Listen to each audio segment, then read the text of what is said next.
Terima kasih Anda masih bersama kami. Kita lanjutkan dialog. Saya masih bersama Muhammad Yohan, Kepala Pusat Data Informasi Kebencanaan BPBD Jakarta. Kemudian juga ada Kang Yayat Supriyatna, pakar tata kota melalui sambungan Zoom, dan Muhammad Hakiki, Senior Forecaster BMKG. Saya ingin ke Pak Yohan terlebih dahulu, Pak. Tadi kalau dari BMKG, dari Pak Hakiki tadi sudah menyampaikan bahwa potensi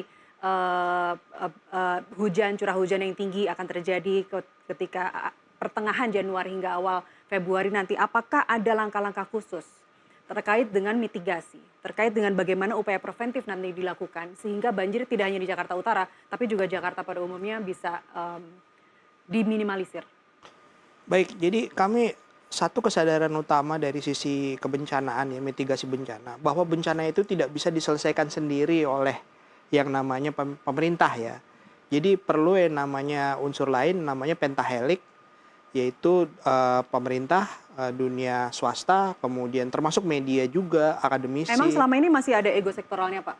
Saya pikir enggak ya. Enggak, oke. Jadi justru ini saya mau cerita ya, dari pentahelik ini kita saling bahu-membahu untuk mengatasi kebencanaan ya, khususnya dari tahap mitigasi.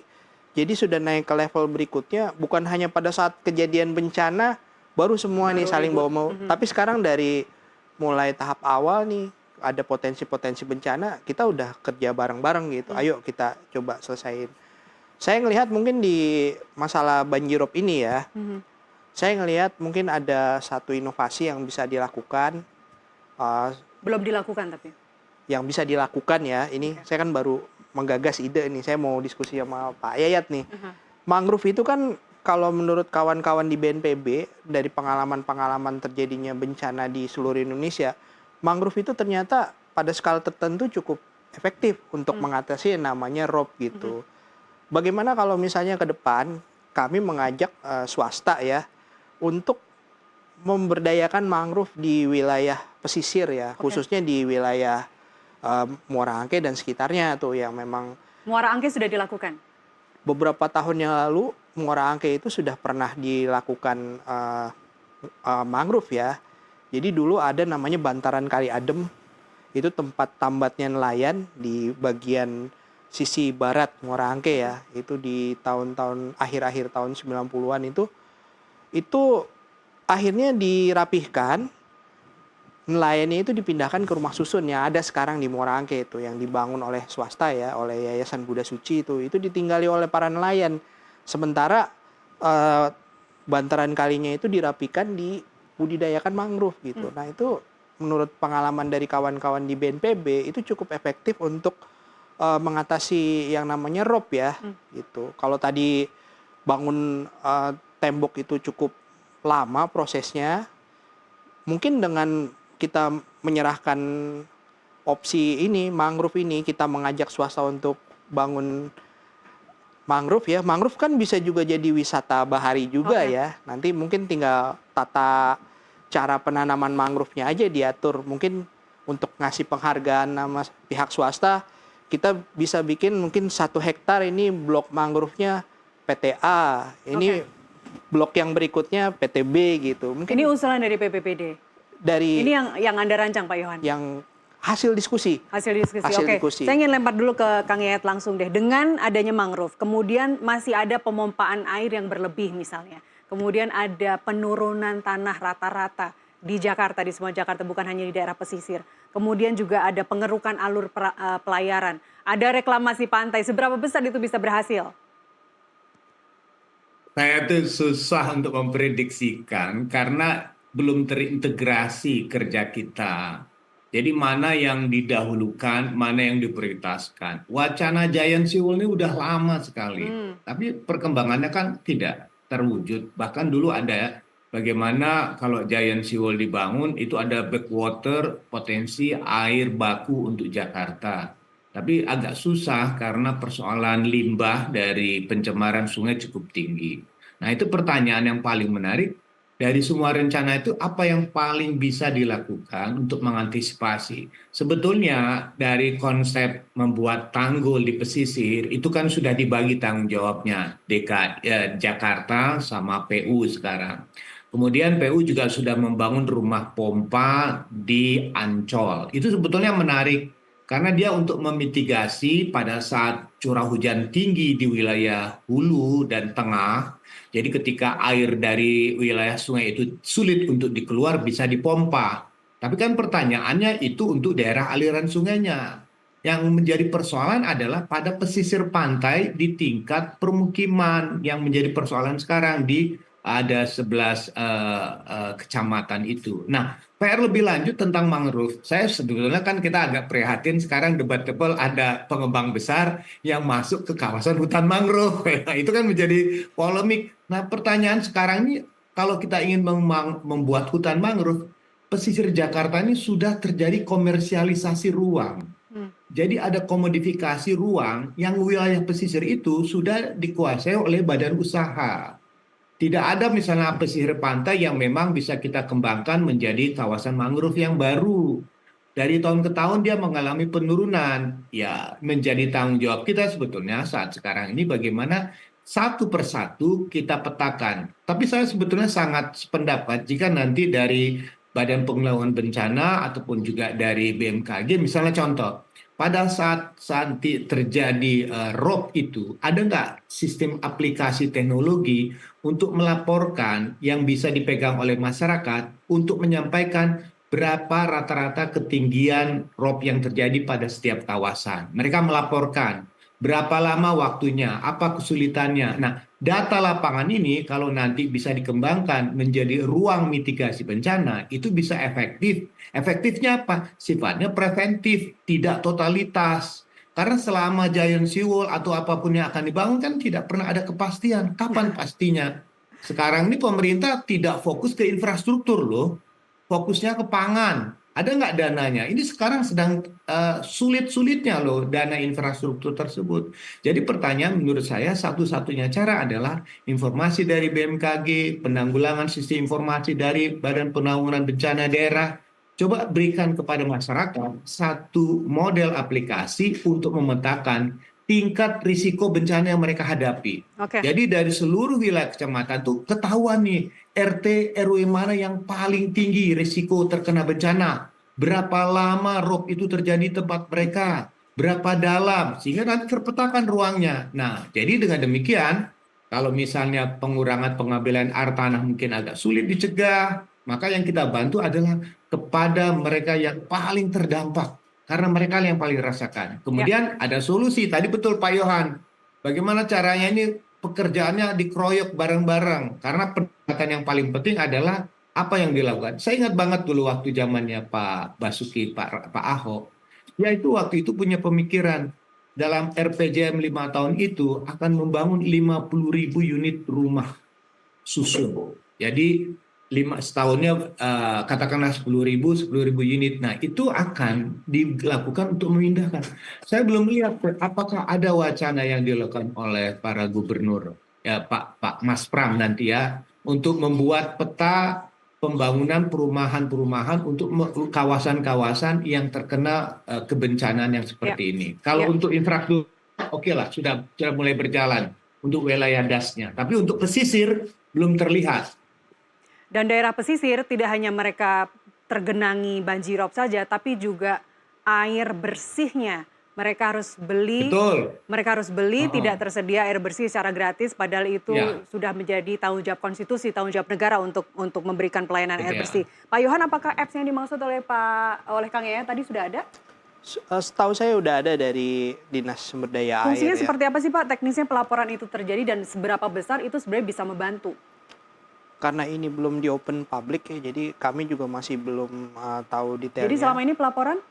Masih di internal dulu ya untuk pengambilan keputusan. Kemudian untuk penyediaan air bersih, kami juga di BPBD saat ini baru saja mengadakan 6 unit mobil tangki air bersih. Selama ini kan kami di-provide sama PDAM ya untuk menyalurkan air bersih apabila ada kekeringan atau ada kebutuhan air.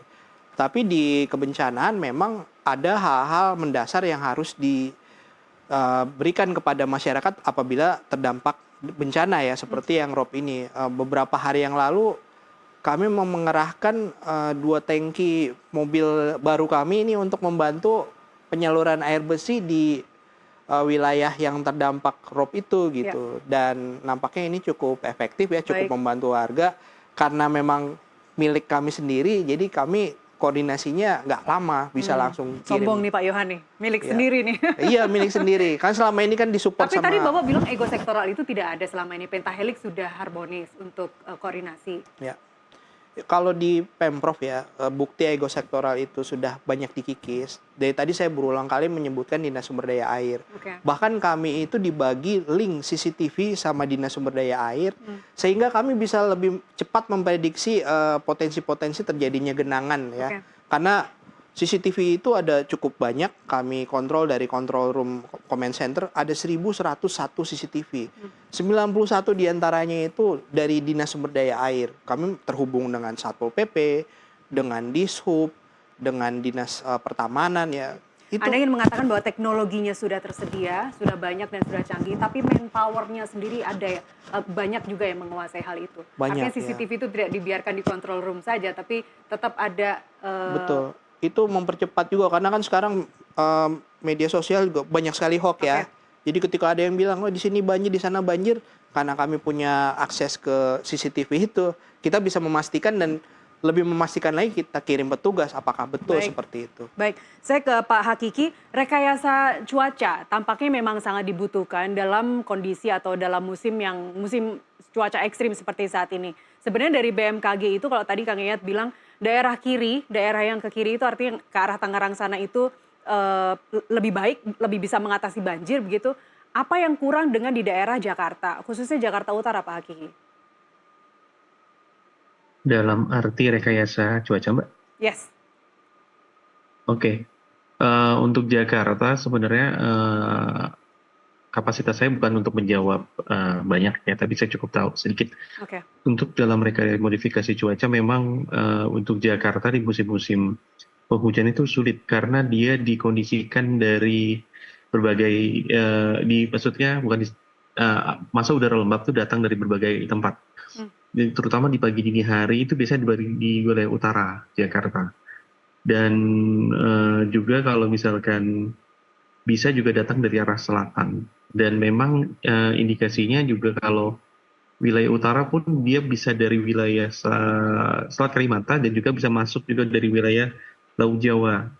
Dan memang sifat hujannya juga dia besar, awan-awan hujannya, kemudian bergerombol dan panjang dan berkali-kali lipat, berkali datang. Nah, modifikasi cuaca itu memang jika melakukan penerbangan garam di wilayah Laut Jawa, tapi ketika satu awan sudah teratasi, awan belakang dia akan masuk lagi kembali. Itu yang akan jadi sulit, Mbak. Terutama ketika musim-musim penghujan saat ini.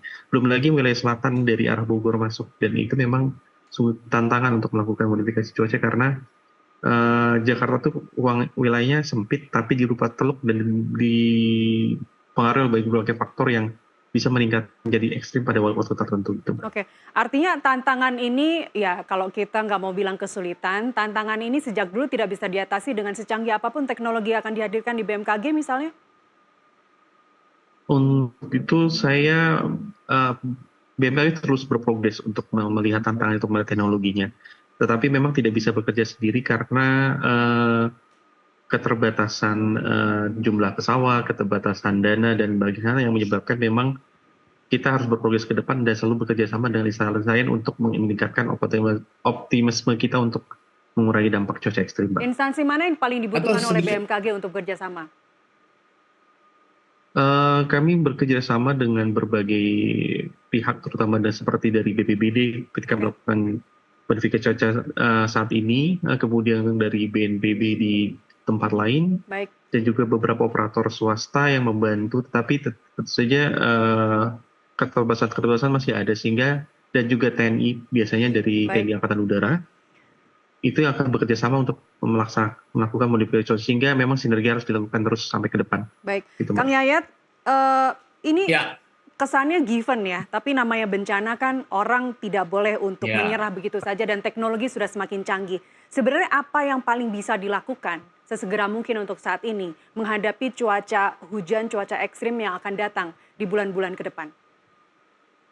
saya selalu mengingatkan bahwa banjir itu mungkin akan sulit hilang dari Jakarta. Ya, bentang alam kita makin rusak, potensi cuaca juga semakin banyak mempengaruhi sekarang ini. Yang perlu kita sikapi adalah bagaimana mengurangi tingkat risiko kerugian yang ditanggung oleh masyarakat. Saya bisa memahami ketika rop itu bisa seminggu warga tidak mandi, bisa seminggu warga tidak bisa bekerja. Nah, sekarang pendekatan yang paling menarik adalah implikasi dari kerugian yang dihadapi masyarakat bisa nggak kita kurangin. Contoh misalnya, ada nggak program untuk menawarkan mereka yang selama ini sudah menghadapi risiko untuk mau pindah secara sukarela gitu. Jadi kita minta aja warga-warga yang merasa mengalami rob ini terus menerus, kita bisa bayangkan lah kalau sebulan itu bisa 2 kali, ya kan? Terus terjadi. Nah ini kalau misalnya ini terus-terus terjadi, kalau mereka yang memang bisa sadar bahwa mereka difasilitasi, mungkin menjadi pilihan. Nah saya sependapat dengan Pak Yohan bahwa pekerjaan bukan di Badan Penanggulangan Bencana saja, tapi bagaimana teman-teman Perkim, ya SDA untuk mencari lokasi-lokasi pemilihan tempat tinggal yang mungkin tidak terlalu jauh dengan lokasi tempat mereka bekerja atau mereka usaha dan sebagainya. Itu pilihan. Cuman yang menarik tadi sebenarnya catatan untuk TMC, memang ada sedikit catatan. Bagaimana kita mengukur kinerja, performa, keberhasilan dari TMC. Apakah TMC sekedar mengurangi potensi curah hujannya atau TMC sukses menghilangkan banjirnya gitu kan. Itu kan PR menarik. Kita mohon maaf nih Pak Hakiki ya, ini menjadi PR saja untuk sama-sama kita evaluasi efektivitas dari program, dana yang dikeluarkan, sama potensi kebencanaan yang mungkin bisa kita risiko kita kurangin. Itu catatan saja. Baik, terakhir Pak Yohan, kegiatan atau kerugian ekonomi di DKI Jakarta akibat banjir per tahunnya 2,1 T. Apa yang bisa, kalau tadi terkait gimana caranya mengurangi tingkat risiko? Kalau menghilangkan banjir sepenuhnya dari Jakarta tidak bisa, itu seolah-olah sudah given. Tapi bagaimana mengurangi tingkat risiko? Dan ini kaitannya dengan BPBD yang melaksanakan tugas mitigasi. Baik, jadi banyak yang sudah kami lakukan ya, dengan berbagai cara ya, dengan berbagai inovasi. Tadi bukan hanya kami meneruskan informasi dari BMKG kepada masyarakat, tapi kita juga coba hal-hal yang inovatif ya. Seperti kami mengadakan yang namanya Fesdikgana, Festival Kesiapsiagaan Mitigasi Bencana. Jadi kami bikin semacam perlombaan terkait pengetahuan anak-anak usia sekolah ya, tentang kebencanaan dan mitigasinya. Jadi ada lomba menyusun karya ilmiah terkait kebencanaan, ada lomba membuat denah peta evakuasi kebencanaan. Itu bagian dari awareness. Betul, dan untuk ada pola juga hidup, untuk gaya hidup. betul supaya... iya. Kemudian lomba membuat video YouTube ya terkait dengan kebencanaan, dan yang paling kami di luar dugaan ya, yang responnya cukup baik adalah lomba cerdas cermat kebencanaan. Sampai kami harus mengadakan seleksi online supaya jumlah pesertanya itu cukup ya untuk di babak final ya. Dan dari situ ternyata memang kami menemukan memang agen yang paling tepat untuk menyampaikan langkah-langkah mitigasi bencana adalah anak-anak dan sampai usia mahasiswa ya. Mereka ini adalah agen-agen, bisa memberitahukan kepada keluarganya dari berbagai usia gitu, bahwa mitigasi bencana itu harus dilakukan dan caranya seperti apa. Artinya nanti terkait dengan curah hujan yang tinggi nanti di Januari dan di Februari, itu langkah BPBD akan semakin ditingkatkan dari bulan-bulan sebelumnya. Baik, Pak Yohan, terima kasih atas waktu Anda bersama kami. Kang Yaya, terima kasih. Dan Pak Hakiki dari BMKG, terima kasih atas waktu. Bapak-bapak semua sehat selalu. Mbak, makasih. Sampai di sini NTV Prime menemani Anda. NTV Prime Bulletin masih akan kembali usai jeda.